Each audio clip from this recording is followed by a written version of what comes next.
Hi, I'm Ryan with the R&R Law Group. Today we're talking about possession. Where does possession come up in the law? It comes up in a couple of different spots. The most common is anytime there's drugs involved. So there's possession of marijuana, possession of drug paraphernalia, possession of narcotic drugs, dangerous drugs, prescription drugs. We see that a lot. That's very, very common, a very common charge in the legal community here in Arizona. The other place where we'll see this is anytime there's guns or ammunition that's involved. Possession of by a prohibited possessor. Those are possession. So what is possession? It's a voluntary act if the defendant exercised dominion or control over the property. Okay? So what does that mean? The first portion of that is that it's got to be voluntary. So someone can't hold a gun to your head and force you to carry something and that be considered possession of drugs. If someone's got a gun to your head saying, you're going to carry these drugs for me, that can be a very defensible case because it was not a voluntary act. You didn't volunteer to do that, and you had a gun to your head. All right, the next portion of it is knowingly. All right, that means that you knew or should have known that the substance, the illegal substance, whether it be a firearm if you're a prohibited possessor, or drugs in any other case, that you knew or should have known those were there, or you knew or should have known that you were exercising dominion or control over that. So this is where we get the most defensible cases that can come up is whether or not we can hit that knowingly element, whether you knew or should have known. Okay, a good defense to this is not that, well, these weren't my pants, I didn't know when you pulled on the pants. All right, that's often a joke in the legal community that, well, it's somebody else's pants, I just happen to be wearing them that day. Not a good defense. That's not what you're looking for. All right.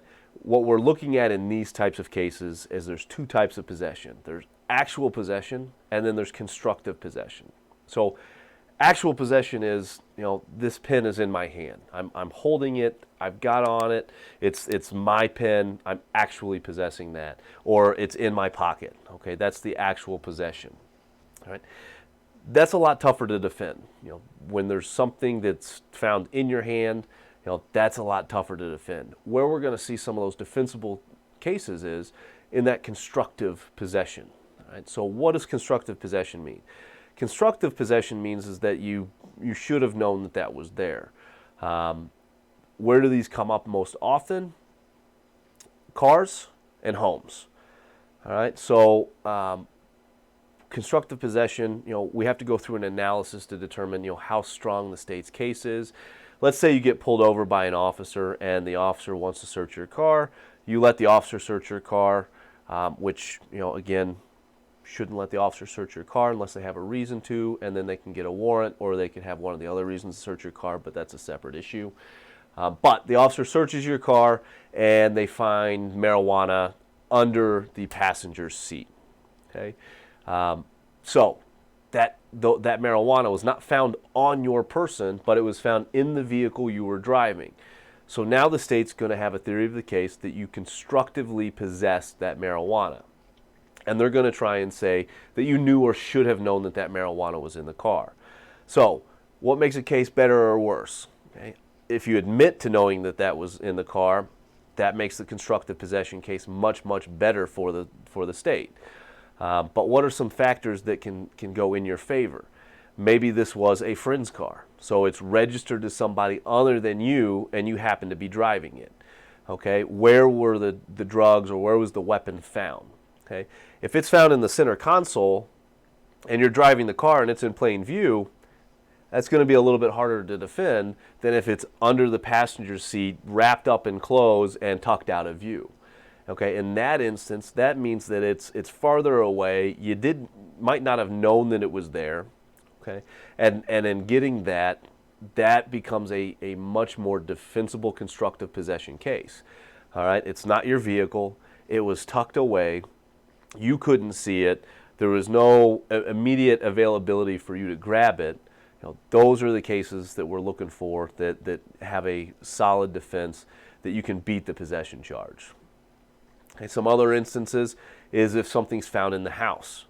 All right, we see this often with college students. Right, you're sharing an apartment with 2 or 3 other guys, and the police come in and they find marijuana. or they find other drugs. They find paraphernalia. They find a bong. Who's going to get charged with that?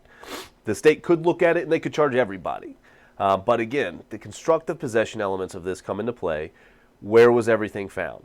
Was there a bong and a stash of marijuana sitting on the coffee table in the common room that everybody had access to, that everybody walked through right past the front door?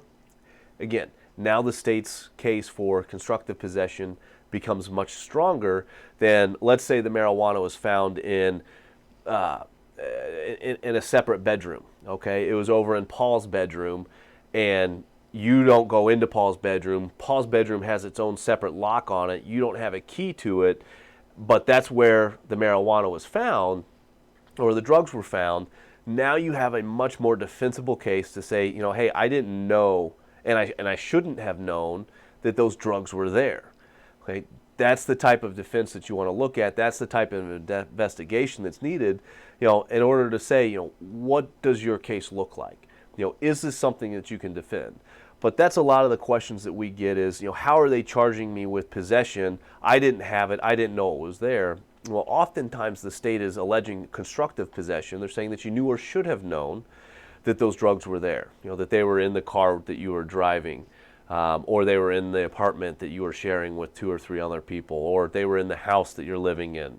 That's where the state comes in. The statute says that you possessed, but it doesn't actually mean that you had to have actual possession of it. It can be constructive possession.